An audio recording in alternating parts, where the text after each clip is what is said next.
미역과 이것 함께 드시면 당뇨가 사라지고 치매가 예방됩니다. 평소 무심코한 이 행동 때문에 암과 치매에 걸릴 수 있습니다. 미역에는 풍부한 영양 성분이 있어 당뇨 예방, 골다공증, 심혈관 질환 예방, 암 예방 등 다양한 효능을 갖고 있기도 하죠. 그렇다면 미역은 어떻게 먹어야 암과 치매에 안 걸리고 우리 몸을 건강하게 만드는 보약이 될 수 있을까요? 미역국 끓일 때 고소한 들기름에 미역을 달달 볶아서 끓여 먹으면 정말 맛있잖아요. 그런데 절대로 미역을 볶을 때 들기름을 넣고 조리하시면 안 됩니다. 들기름은 오메가3 지방산과 혈관의 콜레스테롤을 제거하고 노폐물을 배출하여 혈관을 건강하게 해줍니다. 또한 동맥경화를 방지하여 심혈관 질환을 예방하고 뇌신경을 활발하게 하여 치매 예방에도 좋은 효능이 있습니다. 그런데 들기름은 다른 점이 낮아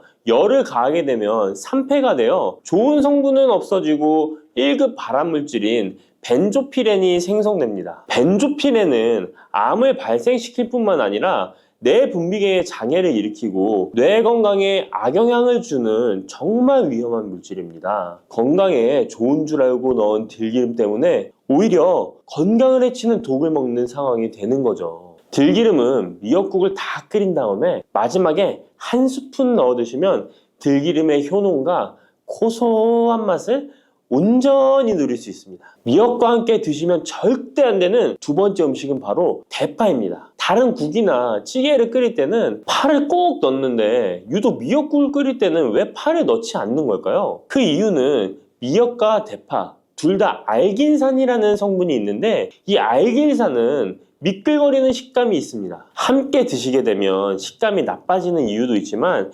식감보다도 더 중요한 이유가 있습니다. 대파에는 인과 유황 성분이 있는데요. 미역과 대파를 함께 드시게 되면 대파 안에 인과 유황 성분 때문에 미역에 함유된 칼슘의 흡수를 방해받게 됩니다. 미역에는 칼슘이 엄청나게 많이 들어있는데요. 미역에 함유된 칼슘의 함량은 100g당 960mg이고요. 우유에 함유된 칼슘의 함량은 100g당 105mg입니다. 우유보다 9배 정도나 더 많다는 것이죠. 성인 기준 하루 칼슘의 권장 섭취량이 600mg에서 700mg 정도인데요.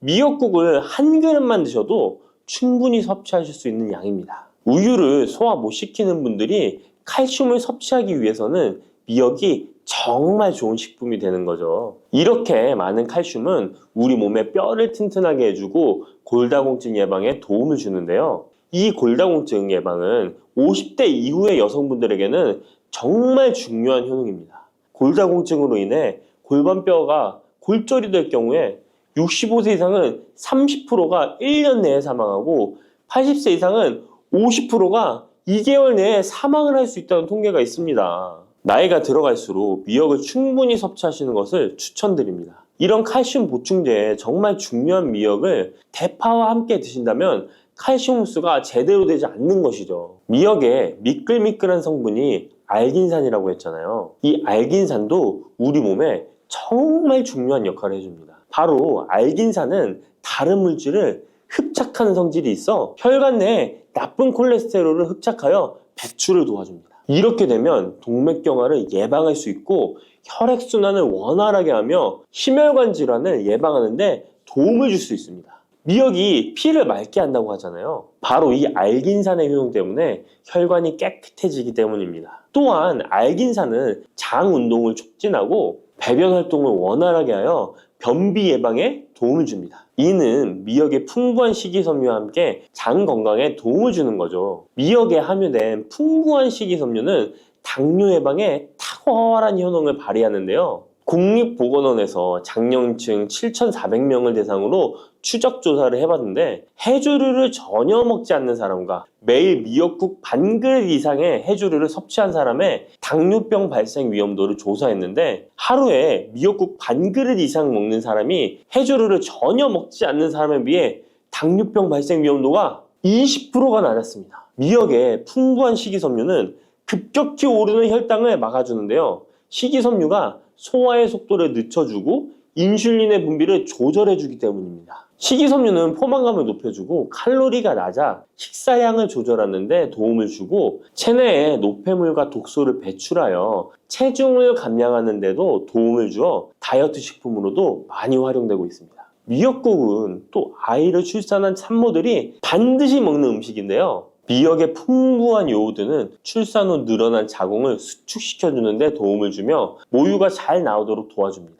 또한 요오드는 피를 멎게 하여 상처를 빨리 아물게 하는 역할도 해줍니다. 칼슘과 철분이 풍부하여 출산 후에 흥분된 신경을 안정시켜주고 혈액의 생성을 도와 산모의 빈혈 예방에 도움을 주게 됩니다. 또한 칼륨이 풍부한데요. 칼륨은 체내 나트륨을 배출해주는 역할을 해줘 산모의 부종을 완화시켜주는데 탁월하기도 합니다. 그리고 요오드는 산모에게 좋을 뿐만 아니라 신진대사를 촉진하여 몸에 에너지를 보충해주는 역할을 합니다. 요오드가 부족할 때 나타나는 증상들이 있는데요. 몸에 기력이 없다고 하죠. 힘이 없고 피로감이 높아지게 됩니다. 신진대사가 원활하지 않기 때문에 몸의 영양소를 소모하지 않게 되어 체중이 증가하게 되고요. 피부가 건조해져 거칠어지고 탈모도 일어날 수 있습니다. 나이 들면서 인지 능력이 떨어지는 것도 요오드 부족의 한 현상일 수도 있습니다. 요오드가 부족하면 우리 몸의 호르몬의 중추적인 역할을 하는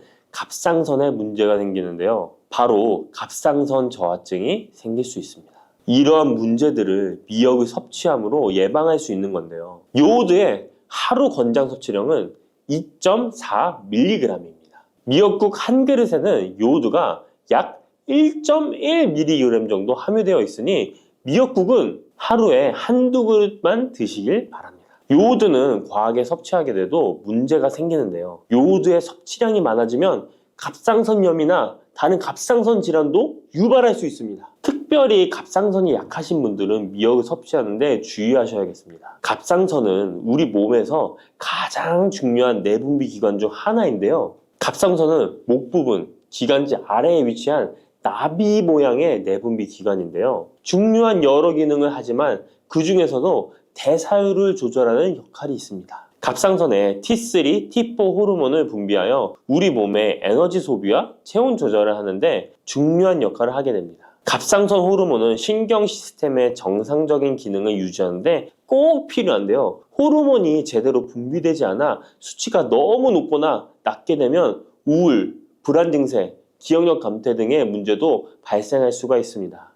이 갑상선 호르몬에 영향을 미치는 것 중에 요오드가 있는데요. 요오드가 부족하면 세계보건기구에서는 뇌세포가 손상되고 치매가 발생할 수 있다고 보고하고 있습니다.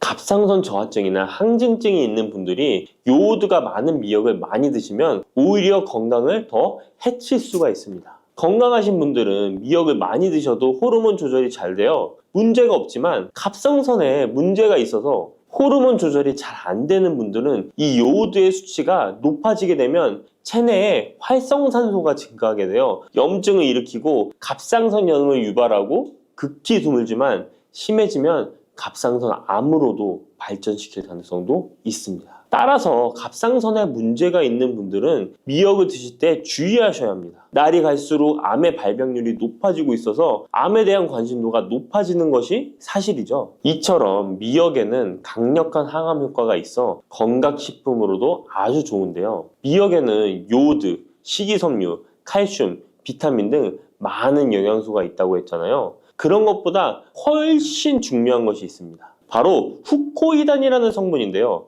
이 성분이 바로 강력한 항암 작용을 한다고 알려져 있습니다. 코이단 성분은 미역의 줄기보다 미역귀에 7배나 많이 들어있어 요즘에 미역귀가 항암식품으로 많이 알려져 있습니다. 이 후코이단은 암세포가 스스로 사멸되도록 유도하는 효능이 있습니다. 이러한 효능으로 암세포가 생기는 것을 막아주고 전이 되는 것도 방치할 수 있는 거죠. 후코이단은 특히 폐암, 간암, 대장암, 유방암, 백혈병에 효능이 좋다고 입증된 논문들이 발표되기도 했습니다. 후코이단은 항암 작용 외에도 콜레스테롤 혈관에 흡착되지 않도록 막아주고 혈류를 원활하게 해주어 혈관을 건강하게 해주는 역할을 해줍니다. 이렇게 혈관을 깨끗하게 해주어 뇌졸중과 뇌경색, 심근경색 등의 심혈관 질환도 예방할 수 있습니다. 미역귀와 함께 토마토를 드시면 항암 효과를 극대화할 수 있는데요. 토마토가 채소의 왕으로 불리며 우리 몸에 정말 좋다는 사실 알고 계시죠? 토마토에는 라이코펜이라는 항산화 성분이 풍부하게 함유되어 있습니다. 라이코펜은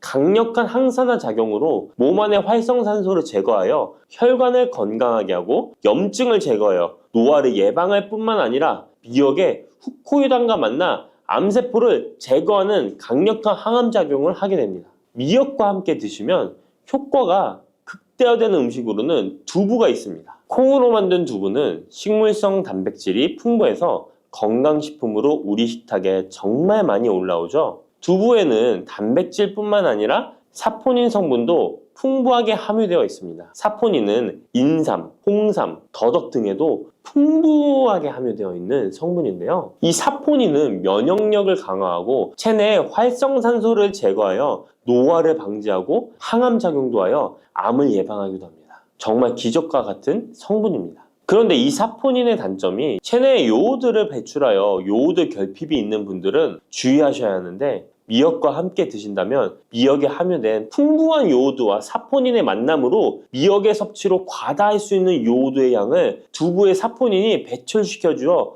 걱정 없이 드실 수 있게 되는 것이죠. 칼슘은 뼈를 튼튼하게 만들어준다고 상식적으로 알고 계시잖아요. 우리 몸에는 칼슘이 많아도 골다공증이 생긴다는 사실 들어보셨나요? 칼슘이 풍부한 우유를 많이 마시는 덴마크나 스웨덴 같은 나라에서 골다공증이 많다고 합니다. 오히려 많은 칼슘이 오히려 혈관이나 심장에 쌓여서 석회화를 일으켜 건강을 해치게 되는데요. 그렇다고 칼슘이 많은 음식을 안 먹을 수도 없고 어떻게 해야 할까요? 걱정하지 마세요. 해결책 바로 알려드릴게요. 그것은 바로 계란과 함께 드시면 해결됩니다. 계란에 들어있는 다양한 영양 성분이 오스테오칼신이라는 단백질을 활성화시켜 주는데, 이 단백질은 뼈를 강화하고 칼슘이 뼛속으로 제대로 흡수할 수 있도록 도와줍니다. 이 오스테오칼신을 활성화해주는 역할을 하는 게 비타민 K2인데, 우리나라에서는 허가가 늦게 나서 그동안 정식으로 섭취 못했던 비타민 K2도 지금은 허가가 나서 요새 영양제를 보면 칼슘과 마그네슘, 비타민 D와 비타민 K까지 같이 들어있어 칼슘의 흡수를 더욱 용이하게 만들어주는 영양제도 쉽게 찾아볼 수 있습니다.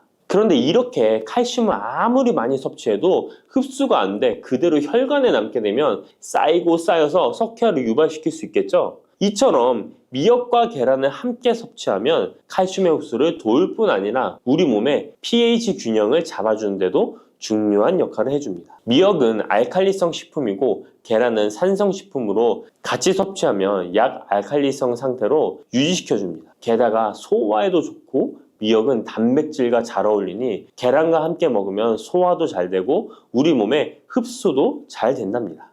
블루베리는 세계 10대 건강식품에 들어갈 만큼 우리 몸을 건강하게 하는데 도움이 되는 과일입니다. 최근 10년간 소비량이 가장 많이 늘어난 과일이기도 한데요. 특히 50대 이상에서 급속도로 섭취량이 늘어나고 있습니다. 이렇게 섭취량이 급속도로 올라가고 있는 이유는 블루베리가 먹기에도 편하고 건강에도 좋다고 알려져 있기 때문인데요. 냉동 블루베리의 판매량도 함께 증가하고 있습니다. 냉동 블루베리를 씻지 않고 그냥 드시는 분들이 많아지고 있는데요. 누구는 그냥 먹어도 된다. 어떤 사람은 반드시 씻어서 먹어야 된다. 의견이 분분합니다. 영상을 통해서 블루베리를 먹는 방법과 블루베리의 효능, 함께 먹으면 안 되는 음식과 함께 먹으면 좋은 음식까지 블루베리에 대한 모든 것 알려드리겠습니다. 먼저 냉동 블루베리 씻어야 되느냐 그냥 먹어도 되느냐 완벽하게 정리해드리겠습니다. 결론부터 말하자면 씻어서 드시는 것이 안전하다입니다. 먼저 냉동 블루베리를 구입하셨다면 식품의 유형을 확인하시기 바랍니다. 식품의 유형에 과체 가공품이라고 적혀 있다면 씻어서 냉동한 블루베리이기 때문에 그냥 드셔도 되긴 합니다. 그런데 식품 유형에 농산물이라고 표기되어 있다면 이것은 씻지 않고 냉동되어 유통된 블루베리이기 때문에 반드시 씻어서 드시는 것이 좋습니다.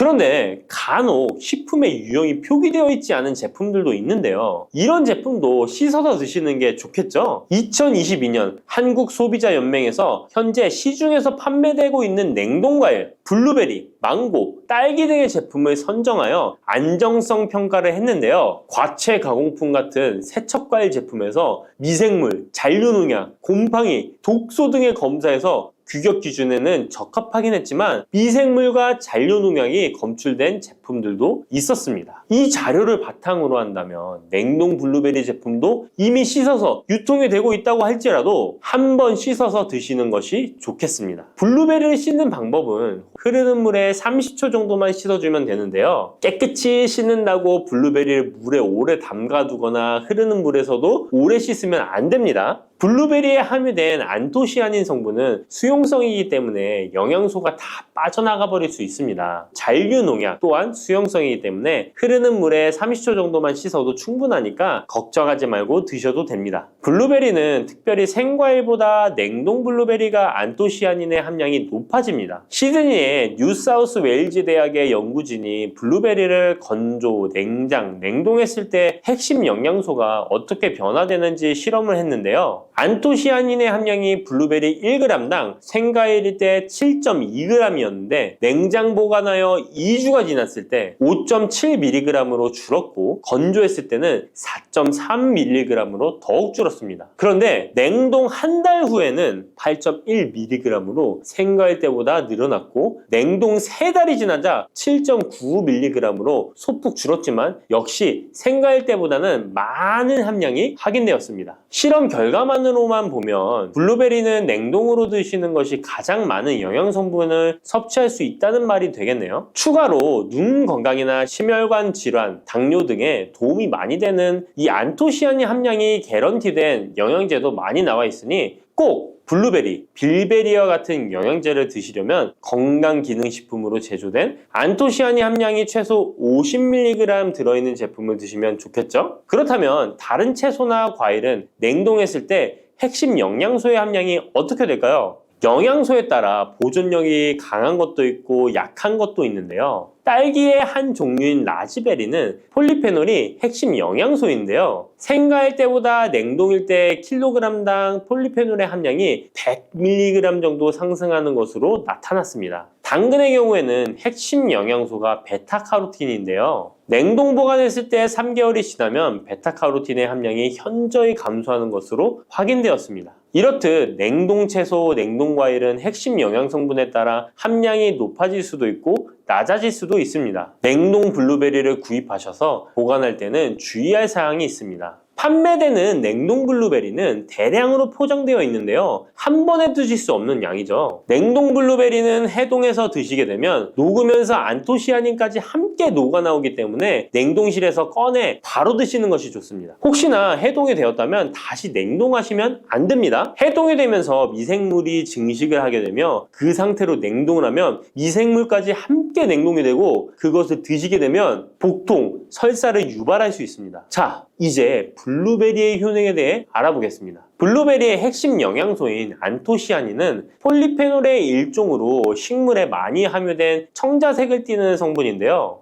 블루베리의 색깔이 짙은 보라색을 띠는 것이 바로 안토시아닌 때문입니다. 안토시아닌의 과일별 함량에서는 빌베리, 블루베리가 가장 높은 함량을 가지고 있는 것으로 알려져 있는데요. 안토시아닌 함량이 높고 좋은 빌베리, 블루베리일수록 드셨을 때 입안에 보랏빛으로 착색이 심하게 되는 경우가 많아요. 인공색소가 아니기 때문에 전혀 걱정 안 하셔도 되고 10분 정도 지나면 자연히 없어지니 시중 빌베리, 블루베리가 포함된 건강기능식품을 드셨을 때 착색이 되더라도 전혀 걱정 안 하셔도 됩니다. 안토시아닌의 가장 큰 효능은 눈을 건강하게 한다는 것입니다. 안토시아닌은 로놉신의 제합성을 촉진하여 시력을 보호하고 백내장, 안구 건조증, 망막염 등의 눈 질환을 예방합니다. 눈의 피로와 노화를 방지하며 초기 근시도 예방하는 것으로 알려져 있습니다. 또한 강력한 항산화 물질인 안토시아닌은 체내 활성산소를 제거하여 세포의 노화를 방지해 주는데 뇌세포의 노화까지 예방을 합니다. 폴리페놀 성분인 안토시아닌은 뇌의 신경세포를 보호하고 신경 전달 물질의 분비를 촉진하여 뇌의 기능도 향상시키며 뇌의 해마를 자극하여 기억력을 향상시키고 치매를 예방하는 데에도 효과적입니다. 테로스틸벤 성분이 뇌의 신경 전달 물질인 도파민과 노르에피네프린의 분비를 촉진하여 집중력을 향상시키는 데에도 도움을 주는 것으로 알려져 있습니다. 간단히 말하자면 블루베리를 꾸준히 섭취하시면 기억력, 집중력을 향상시키고 치매를 예방하는 데에도 조금이나마 도움을 줄 수 있다는 것이에요. 또한 활성산소를 제거하는 안토시아닌은 피부 미용에도 좋은 효능을 발휘하는데요. 피부 노화를 방지할 뿐만 아니라 염증을 제거하고 억제하는 효과도 있어서 여드름, 피부를 개선하는 데에도 도움이 됩니다. 또한 비타민과 미네랄이 풍부하여 피부를 건강하게 유지하고 풍부한 안토시아닌과 비타민C는 피부의 수분을 유지하는 데 도움을 주어 주름을 예방하고 피부톤을 밝게 하는 데에도 도움을 줍니다. 그리고 풍부한 식이섬유는 장의 운동을 촉진시켜주고 장 내의 노폐물을 흡착하고 배출시켜 피부 트러블을 개선하는 효과도 있습니다. 나이가 들면서 머리숱도 많이 줄어들게 되어 탈모로 걱정하시는 분들도 늘어나는데요. 블루베리는 탈모 예방에도 효과적이에요. 블루베리의 안토시아닌은 튼튼한 모발이 자라날 수 있도록 모낭세포를 자극해주고 두피세포의 노화를 예방하여 탈모를 예방하게 되는 것입니다. 또한 블루베리에 함유된 비타민C는 머리카락 조직 형성에 필수적인 성분이고 콜라겐 생성을 촉진하여 모발을 강화하고 두피 건강을 증진하는 데에도 도움이 됩니다. 항산화 성분인 안토시아닌은 머리카락 세포를 손상시키는 자유라디칼을 제거하고 머리카락 손상을 예방하는 데 도움이 되어 탈모를 예방하는 것입니다. 블루베리는 당뇨의 위험이 있는 분들에게 특히 도움이 되는데요. 블루베리는 혈당 수치를 낮추어주고 당분을 에너지원으로 사용하는 신진대사의 과정을 촉진해주는 효능이 있습니다. 미국의 당뇨병 협회는 블루베리를 당뇨병 슈퍼푸드라고 부르며 블루베리를 꾸준히 섭취하면 인슐린 감수성을 향상시키고 혈당을 낮추는 데 도움이 된다고 발표했습니다. 블루베리에 대한 연구를 진행했는데요. 하루에 150g의 블루베리를 섭취한 실험군은 혈당 스파이크의 발생이 낮아졌고 인슐린 수치 또한 낮아진 것으로 확인되었다고 발표했습니다. 블루베리에 함유된 안토시아닌 뿐만 아니라 칼륨, 비타민 B6는 심장 건강을 지키는 데 도움을 주는데요. 이 성분들은 체내 콜레스테롤과 혈액의 지방을 감소시켜 혈액순환을 원활하게 해줍니다. 이런 효능으로 심장마비나 협심증을 일으키는 죽상동맥경화증을 예방하는 데 도움을 주게 됩니다. 또한 호모시스테인이 체내에 과하게 축적되면 혈관을 손상시키고 혈전을 생성하여 심장마비, 뇌졸중 등의 심혈관 질환을 유발할 수 있는데요. 블루베리의 풍부한 엽산과 비타민 B6는 호모시스테인의 축적을 방지하여 심혈관 질환을 예방할 수 있습니다. 블루베리는 많이 드시는데 블루베리 잎에는 관심이 별로 없는 것이 사실인데요. 블루베리 잎이 열매의 항산화 효능보다 뛰어나다는 사실 알고 계신가요? 블루베리 잎은 열매보다 안토시아닌 함량이 높고 또한 폴리페놀의 일종인 클로로겐산의 함량도 높아 열매보다 항산화 효과가 20에서 30배 높은 것으로 알려져 있습니다. 놀랍지 않나요? 이러한 블루베리 잎은 차로 우려서 드시면 되는데요. 물 1리터에 잎 4g을 넣고 10분 정도 끓인 후에 식혀서 드시면 됩니다. 블루베리가 새콤달콤한 맛이 난다면 블루베리 잎차는 구수한 맛이 나는 것이 특징입니다. 이렇게 좋은 블루베리도 함께 먹으면 안 되는 음식이 있는데요. 바로 우유입니다. 깜짝 놀라지 않으셨나요? 보통 냉동 블루베리를 우유와 함께 믹서기에 갈아서 주스로 많이 드시는데요. 이렇게 되면 블루베리의 영양소가 파괴됩니다. 국제의학 바이오 저널의 연구에 따르면 블루베리의 폴리페놀 성분과 우유 단백질의 친화성 때문에 블루베리와 우유를 함께 먹게 되면 블루베리의 항산화 성분이 대부분 파괴된다고 발표했습니다. 그리고 우유에 함유된 칼슘은 블루베리의 안토시아닌과 만나면 칼레이드화 되는데요. 이것은 둘이 결합하여 덩어리를 만든다는 것입니다. 이렇게 덩어리가 된 물질은 불용성 침전물로서 체내에서 녹거나 흡수되지 않고 몸 밖으로 배출되게 됩니다. 이 과정에서 체내에 머물며 소화되지 않기 때문에 위와 장에 큰 부담을 주게 됩니다. 이 때문에 블루베리와 우유를 자주 섭취하시거나 위와 장이 약하신 분들이 드실 경우 위장에 염증을 유발할 위험이 있습니다. 특히 신체 기능이 많이 떨어져 있는 나이가 많으신 분들이 이렇게 드시면 위장에 안 좋을 수 있으니 주의하시기 바랍니다. 블루베리 주스를 만들어 드실 때는 우유 대신 오트밀이나 물을 첨가하여 드시는 것이 좋겠습니다. 우유가 블루베리와 맞지 않는다고 해서 요거트도 맞지 않는 것은 아닙니다. 요거트는 발효 과정을 거쳐 단백질이 쉽게 분해되기 때문에 항산화 성분의 흡수율을 높여줍니다. 요거트에 냉동 블루베리를 얹어서 먹는 것은 좋은 블루베리를 먹는 방법이 되겠습니다. 블루베리를 드실 때 주의하셔야 할 분들도 있습니다. 블루베리에는 살리살신이라는 성분이 있는데 이것 때문에 알레르기 반응을 일으키는 분들이 있습니다. 블루베리를 드시면 입술이 붓거나 간지러운 증상이 나타나고 복통과 설사의 증상이 나타난다면 즉시 블루베리 섭취를 중단하셔야 합니다. 그리고 블루베리에는 혈액을 묽게 만드는 비타민 K가 풍부하게 함유되어 있는데요. 심장질환이나 뇌혈관 질환 등으로 이미 아스피린과 같은 혈전 용해제를 복용하고 계신 분들이 블루베리를 과잉 섭취하게 되면 문제가 발생할 수 있으니 섭취를 주의하셔야 합니다. 또한 사람에 따라서 블루베리가 일시적으로 혈당을 낮추는 효과가 있기 때문에 당뇨가 있는 분들이 블루베리를 과잉 섭취할 경우에 저혈당 증세도 나타날 수 있습니다. 어떤 음식이든 각자 자신의 체질에 맞게 드시는 게 가장 좋겠습니다. 마늘이 몸에 좋다는 사실은 너무도 잘 알고 계시죠? 그런데 이것과 함께 먹으면 암과 치매에 걸린다니 깜짝 놀라셨나요? 아무리 몸에 좋은 마늘이지만 함께 먹으면 오히려 몸에 독이 되는 음식들도 있습니다. 그리고 마늘은 생마늘, 구운 마늘, 찐마늘, 절인 마늘, 흑마늘 등 먹는 방법이 다양하잖아요. 이렇게 먹는 방법에 따라서도 우리 몸에 주는 효능이 다르답니다. 여기서 잠깐! 마늘 껍질은 대부분 먹지 않고 버리시잖아요. 마늘 껍질 오늘부터 절대 버리지 마시기 바랍니다. 마늘 껍질을 왜 먹어야 하는지 그리고 어떻게 먹어야 하는지 알려드릴게요. 자, 그럼 마늘과 절대 함께 드시면 안 되는 음식과 마늘과 함께 드시면 좋은 음식, 그리고 마늘과 마늘 껍질의 효능까지 마늘에 대한 모든 것을 알려드릴게요. 마늘은 정말 우리나라 사람들이 좋아하는 식재료인데요. 한국농촌경제연구원이 발표한 자료에 의하면 우리나라 1인당 1년 동안 마늘 소비량이 7kg인데요. 놀라지 마세요. 세계 평균이 0.8kg이랍니다. 우리나라 사람들이 마늘을 정말 많이 먹고 있죠. 마늘을 많이 먹는다는 것, 그만큼 건강한 식단을 먹고 있을 가능성이 높은 건 사실이지만 먹는 방법에 따라 오히려 독이 될 수도 있습니다. 여기서 마늘과 절대 함께 먹으면 안 되는 음식 첫 번째는 바로 빵입니다.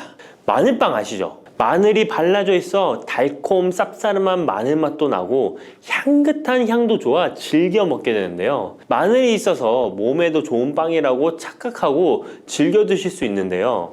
마늘빵은 절대 드시면 안 됩니다. 왜냐하면 빵의 재료인 밀가루는 탄수화물이 주 성분인데요. 밀가루의 고탄수화물은 소화 과정에서 당으로 분해되고 혈당 지수를 급격히 올리게 되며 이때 인슐린의 분비가 과도하게 됩니다. 이런 현상이 반복되게 되면 체내의 인슐린 저항성이 높아지고 췌장을 망가뜨려 당뇨를 유발할 수 있는 것입니다. 그리고 이 당은 몸에 흡수되면서 지방으로 변하고 쉽게 살이 찌게 되어 비만을 야기할 수 있습니다. 밀가루 빵을 만들면 글루텐이라는 단백질이 생성되는데 이 글루텐은 소화불량, 복통, 변비 등 증상을 유발할 수 있습니다. 이뿐만 아니라 글루텐이 몸에 들어오면 장에서 에소루핀이라는 성분이 만들어지게 되는데, 이 에소루핀은 중독성이 강해 밀가루 중독을 일으켜 빵 같은 밀가루를 과다 섭취하게 만든다는 것입니다. 마늘이 아무리 좋은 성분으로 항암작용, 항염증 작용을 한다고 해도 마늘빵으로 드신다면 아무 소용이 없는 것입니다. 그러면 마늘은 어떻게 먹어야 마늘의 효능을 극대화할 수 있을까요? 마늘은 생으로 드실 때도 물론 좋지만 익혀서 드실 때 더욱 좋습니다. 몸에 보약이 되는 마늘 먹는 법, 첫 번째는 마늘밥입니다. 국립농업과학원에 따르면 마늘의 S-알리시스테인 함량을 조리법에 따라 조사한 결과 생마늘일 때 S-알리시스테인 함량이 2.77mg 정도 되었고, 삶기 시작한 후 30분이 지나면 4.92mg이 되었으며 1시간이 지났을 때 9.16mg으로 생마늘에 비해 무려 4배 이상이 많아진다고 했습니다. 뿐만 아니라 121도의 온도에서 1시간 동안 마늘을 쪘을 때 S-알리시스테인 함량이 50.24mg으로 생마늘보다 18배 정도 높았다고 연구 결과를 발표했습니다. 따라서 마늘을 드실 때는 1시간 이상 끓여서 드시는 것이 좋은데요. 이런 방법이 번거로워 추천드리는 방법이 바로 마늘밥입니다. 밥을 할 때 마늘을 넣는데요, 1인분에 마늘 3, 4알 정도씩 넣어서 밥을 하시면 됩니다. 현미가 있다면 현미를 넣은 마늘밥을 하시면 더욱 좋은데요, 현미 속에는 티아민이라는 성분이 있는데 마늘의 S-알리시스테인과 현미의 알리티아민 두 가지 성분을 모두 섭취하여 항암 효과뿐만 아니라 피로회복, 근육통 완화에도 좋은 밥이 되는 것입니다. 그럼 마늘밥을 하기 위해 마늘을 까고 나면 껍질은 어떻게 하셨나요? 버리셨나요? 오늘부터는 절대 버리지 말기 바랍니다. 마늘에 효능하면 첫 번째로 생각나는 것이 아마도 항암 효과일 거예요. 그런데 마늘 껍질을 통해 엄청난 항암 효과를 누릴 수 있는데요, 우리나라 연구진에서 연구한 결과 마늘 껍질을 70% 에탄올 용매로 반복 추출해서 만든 마늘 껍질 추출물이 암 예방 효과에 탁월한 효능이 있다고 발표되었습니다. 특히 유방암, 위암, 간암, 대장암, 폐암, 세포뿐 아니라 다양한 암세포에 대한 억제 효과가 있다고 했는데요, 그 중에서도 유방암 세포의 증식을 억제하는 데 효과가 가장 높았다고 합니다. 마늘 껍질의 두 번째 효능은 바로 심혈관을 튼튼하게 한다는 것입니다. 마늘 껍질은 마늘 알맹이보다 식이섬유가 4배, 폴리페놀이 7배나 많게 함유되어 있는데요, 식이섬유는 혈관 내에 나쁜 콜레스테롤을 흡착해 몸 밖으로 배출하는 데 도움을 주고, 항산화 성분인 폴리페놀은 콜레스테롤이 산화되는 것을 막아 나쁜 콜레스테롤이 만들어지는 것을 방지하는데 효능이 있는 아주 중요한 성분입니다. 마늘 껍질에 함유된 알리신 성분은 혈중 지질을 낮춰 콜레스테롤과 중성지방을 낮추는 데 효과적인 성분입니다. 이를 통해 동맥경화를 방지하는 데 도움을 주어 심혈관 질환을 예방하는 데 좋은 성분인 것입니다. 또 마늘 껍질을 말려 분말로 만들어 음식에 넣어 드시면 비만을 막아주는 효과를 볼 수 있는데요, 식이섬유가 풍부해 지방의 흡수를 막고 나쁜 지방을 배출하는 데에도 탁월한 효능이 있습니다. 뿐만 아니라 체내 지방의 대사를 촉진하여 지방 분해가 빠르게 일어나 체지방을 제거하는 데 아주 효과적입니다. 그리고 마늘 껍질 분말로 드시는 방법 말고 차로도 드시는 방법이 있는데요, 마늘차 우리는 법을 알려드릴게요. 마늘 껍질을 깨끗하게 씻어 말린 다음에 기름을 두르지 않은 팬에 마늘 껍질을 넣고 볶아주어 수분을 없애줍니다. 이렇게 하는 이유는 수분을 없애는 것도 있지만 마늘 껍질을 열을 가하게 되면 항산화 성분인 폴리페놀과 플라보노이드 성분이 증가하기 때문입니다. 이렇게 수분을 없앤 마늘 껍질을 냉동실에다 보관하셨다가 드실 때 끓는 물에 소주 반 컵을 넣고 물 1리터, 마늘 껍질 15g 정도 넣고 끓여주시면 됩니다. 이렇게 끓인 마늘 껍질차를 따뜻하게 드셔도 되고 냉장고에 넣어 시원하게 드셔도 괜찮습니다. 마늘이 몸에 좋다고 해서 꿀에 마늘을 재워 드시는 분 계시잖아요. 물론 꿀마늘이 몸에 좋은 분들도 계시지만 꿀과 마늘은 절대 함께 드시면 안 되는 음식입니다. 식품 비방이라는 문헌에 보면 꿀과 마늘은 함께 먹으면 안 된다라고 적혀 있는데요, 그 이유는 꿀과 마늘은 둘 다 열을 내는 뜨거운 음식이기 때문입니다. 꿀과 마늘을 함께 먹게 되면 체질이 맞지 않는 경우에는 부작용이 클 수 있기 때문입니다. 체질에 맞지 않는 분들이 이 꿀마늘을 드시게 되면 눈의 충혈이 잦아지고 노화가 빨라질 수 있습니다. 돋보기를 빨리 쓸 수 있게 된다는 거죠. 또한 두통이 생기며 피부에도 트러블이 생기는 부작용도 있으니 꼭 기억하시기 바랍니다. 당 섭취에 주의하셔야 하는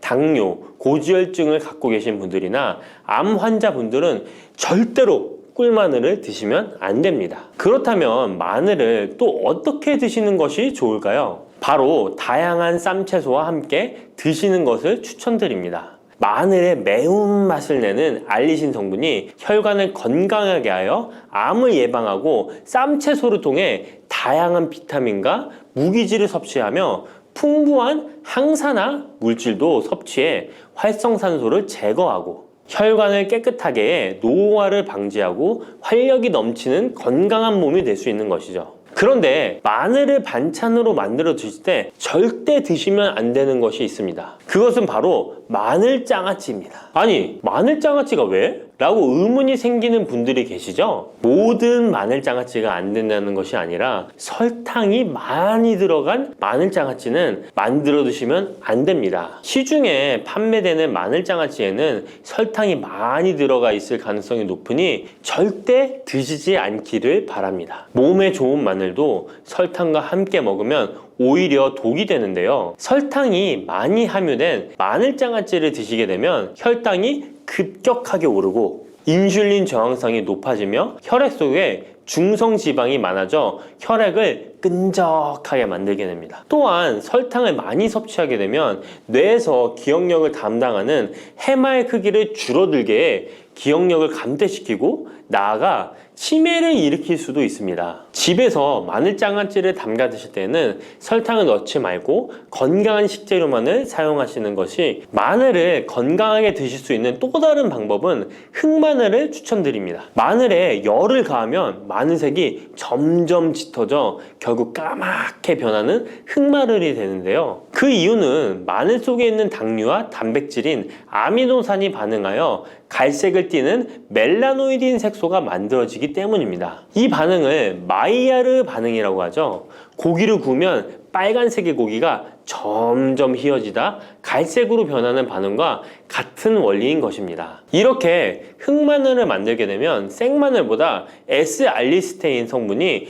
5배가 많아질 뿐만 아니라 새로운 항산화 물질들이 많이 만들어지게 됩니다. 항암 효과가 뛰어난 폴리페놀이 생마늘에 비해 4배 이상 많아지고 위액 분비를 촉진해 소화를 잘 되게 하는 효능도 있으니 잊지 마시고 흑마늘을 만들어 주시기 바랍니다. 마늘은 또 요리할 때 많이 사용하는 재료인데요. 마늘을 얇게 썰어 기름에 튀긴 마늘 튀김을 절대 드시면 안 됩니다. 기름에 마늘을 튀기면 마늘 향도 좋고 마늘의 매운맛은 없어지고 단맛은 좋아져 남녀노소 좋아하는 식재료가 되는데요. 뜨거운 기름에 튀긴 마늘은 우리 몸에 좋은 항산화, 항암 물질들을 파괴하고 몸에 안 좋은 탄수화물만 남은 음식이 됩니다. 마늘을 튀길 때 사용하는 기름은 오메가6 지방산이 많은 식용유를 사용하게 되는데요. 이런 기름을 많이 먹게 되면 몸 안에 지방산 불균형이 일어나 염증 수치가 높아질 수 있습니다. 튀긴 마늘을 섭취하게 되면 당 독소 또한 높아져 결국 우리 몸에 인슐린 저항성이 높아지는 악영향을 주는 것이죠. 만약 기름에 튀긴 마늘을 드시고 싶다면 한 가지 방법이 있는데요. 그것은 올리브유를 사용하시고 불을 오래 가열하지 말고 살짝만 가열하여 마늘도 튀기듯이 오래 하지 말고 살짝만 익혀서 드시면 향도 좋고 몸에도 좋은 마늘을 드실 수 있습니다. 올리브유를 이용한 마늘을 드시는 방법 하나 더 알려드리겠습니다. 그것은 올리브유에 마늘을 재워 먹는 방법인데요. 먼저 마늘을 끓는 물에 넣어 5분 정도 데쳐주시고요. 소독된 병에 마늘을 담고 올리브유를 가득 담아줍니다. 이때 통후추를 조금 넣어주면 풍미를 더욱 높일 수 있습니다. 올리브유와 마늘이 만나 항산화 성분, 항암 물질이 극대화되어 혈관을 튼튼히 하고 혈전의 생성을 막고 혈류를 원활하게 하여 치매를 예방하고 심장마비와 뇌졸중까지 예방할 수 있는 보약이 되는 것입니다. 이렇게 만든 마늘 올리브유 절임은 반찬으로 드셔도 좋고 생선 요리를 할 때 이 마늘을 으깨어 생선에 발라주면 생선 비린내를 잡아줄 뿐만 아니라 마늘과 올리브유의 풍미가 더해져서 더욱 맛있는 요리가 될 수 있습니다. 이렇게 좋은 마늘도 드실 때 주의하셔야 할 분들이 계신데요. 마늘의 효능 중에 혈전을 제거하고 혈류를 원활하게 하는 효능이 있었잖아요. 이런 효능이 혈액을 묽게 만들기 때문인데요. 와파린, 아스피린 같은 혈전 용해제를 복용하시는 분들이 마늘을 많이 드시게 되면 상처가 났을 때 피가 잘 멈추지 않을 수 있으니 주의하시기 바랍니다. 평소 위염이나 위궤양이 있어서 위가 안 좋으신 분들은 마늘에 알리신 성분이 위 점막을 자극하여 증상이 악화될 수 있으니 주의하시기 바랍니다. 그리고 과민성 대장 증후군이 있는 분들도 마늘을 많이 드시게 되면 복통이 일어날 수 있으니 마늘은 조금만 드시길 바랍니다. 혈관을 깨끗하게 하고 당뇨를 예방하려면 땅콩을 이렇게 드셔야 합니다. 여러분, 땅콩 좋아하시는 분 있으신가요? 저는 땅콩과 건어물을 안주로 참 좋아하는데요. 이런 맛있는 땅콩이 건강에 좋은 효능들이 많다는 것 혹시 아시나요? 심심풀이 땅콩이라는 말이 있을 정도로 땅콩은 우리에게 매우 친숙한 음식인데요. 하지만 땅콩의 그 놀라운 효능을 제대로 아는 분은 많이 없을 거예요. 땅콩이 얼마나 우리 몸에 좋은 영향을 미치는지, 그리고 어떻게 섭취하면 더 좋은 효과를 볼 수 있는지 땅콩에 대해서 자세히 알아보겠습니다. 어렸을 적에 키가 작은 친구를 땅콩 같다고 놀리지 않으셨나요? 작은 땅콩 한 알에는 단백질, 지방, 탄수화물, 식이섬유는 물론 비타민 E, B군, 칼륨, 마그네슘, 철분, 폴리페놀, 폴라보노이드, 레스베라트롤 등 여러 가지 몸에 좋은 영양소가 매우 풍부하게 들어있는데요. 이렇게 영양이 풍부하고 맛도 고소한 땅콩의 놀라운 효능 7가지 바로 소개해 드릴게요. 땅콩의 놀라운 효능 첫 번째는 심혈관 질환 개선입니다. 미국 심장학회에서 땅콩을 추천 음식으로 소개한 것 알고 계신가요? 땅콩의 크기는 작지만 땅콩 안에 들어있는 영양소는 결코 작지 않습니다. 땅콩은 불포화 지방산을 많이 함유하고 있고 특히 땅콩에 함유된 모노불포화 지방산과 다불포화 지방산은 나쁜 콜레스테롤인 LDL 수치를 낮추고 좋은 콜레스테롤인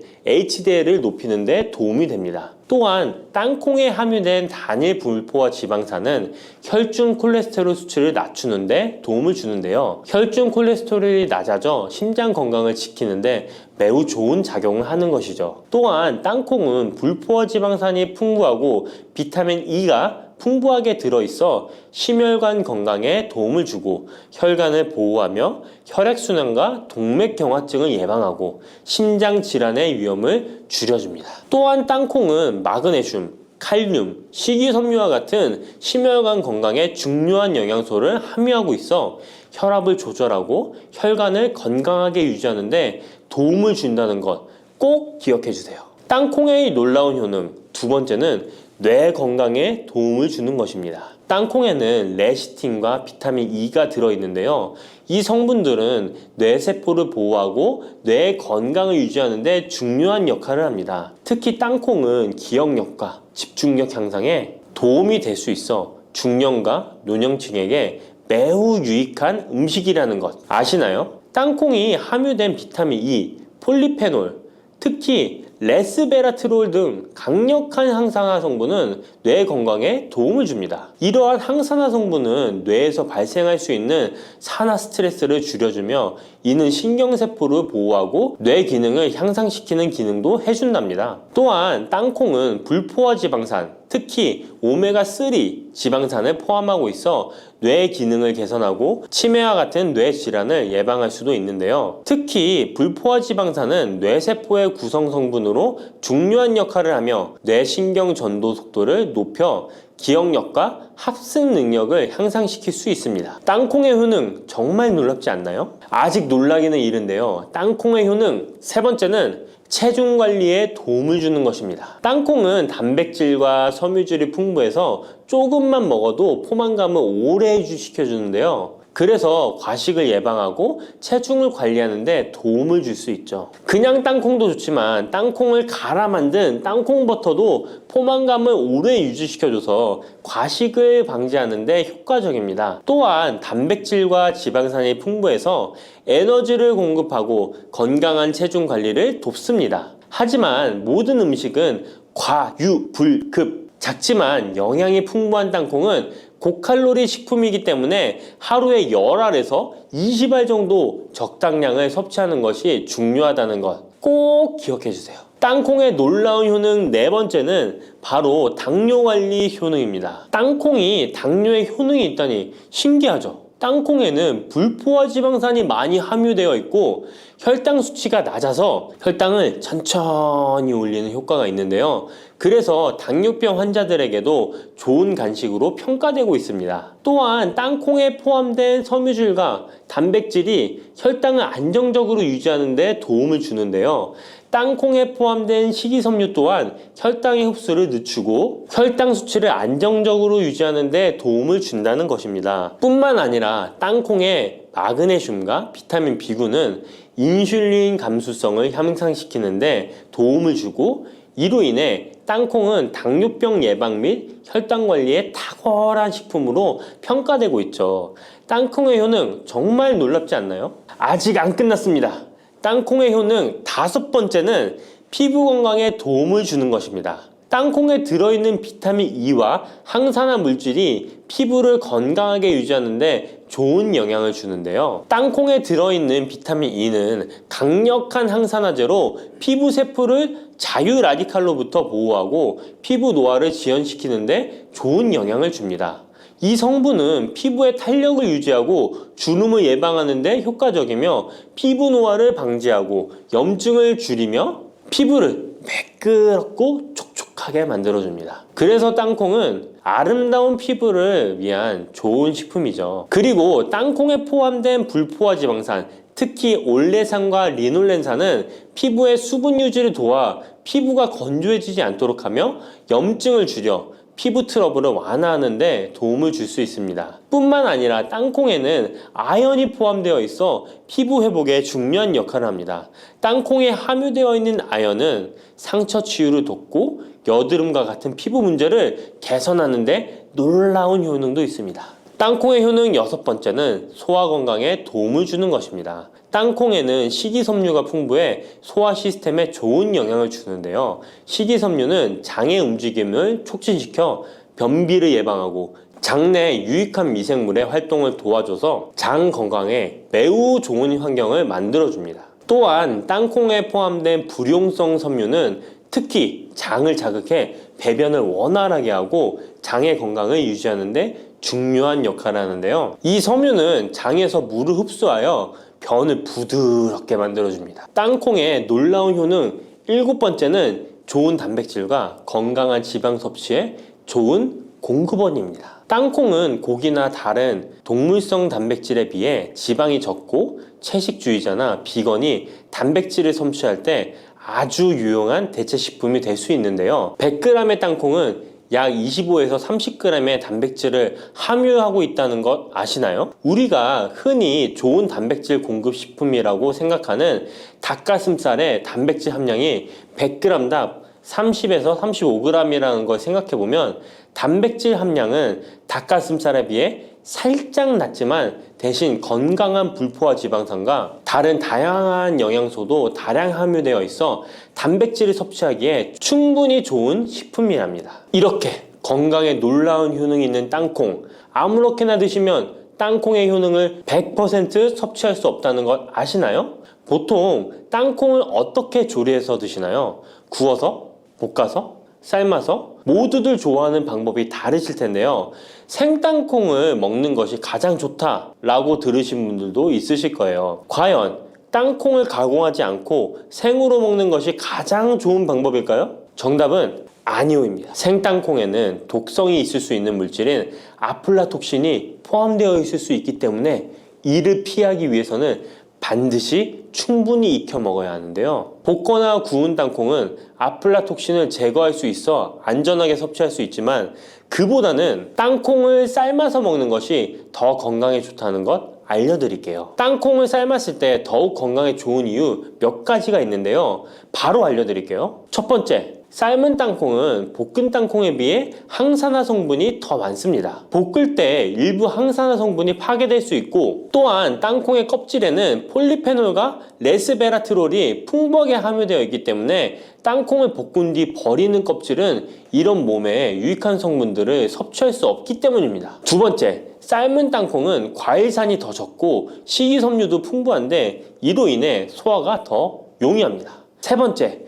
삶은 땅콩은 아크릴아마이드라는 발암물질이 덜 생성됩니다. 아크릴아마이드는 고온에서 볶을 때 발생할 수 있는데 삶은 과정에서는 이 유해물질이 생성되지 않습니다. 이제는 건강을 위해 삶아 드셔야 한다는 것 아셨죠? 하지만 땅콩을 섭취하시기 번거롭거나 조금 더 쉽게 섭취하고 싶은 분들도 있으실 텐데요. 이런 분들은 땅콩 버터를 드시면 됩니다. 땅콩 버터는 땅콩에 버터를 넣은 거 아니야? 라고 생각하시는 분도 있으시죠? 그것은 아니고 땅콩을 계속해서 갈게 되면 크림과 같은 형태로 변하게 되는데 이게 마치 버터처럼 부드러워 땅콩 버터라고 부르는 것입니다. 땅콩 버터는 땅콩의 영양소를 그대로 담고 있어 섭취할 때 매우 편리한데요. 다만 가공된 버터에는 설탕이나 염분이 추가될 수 있기 때문에 첨가물이 없는 순수한 땅콩 버터를 선택하는 게 좋겠죠? 땅콩 버터는 샐러드 드레싱에 넣거나 통밀빵에 발라 먹으면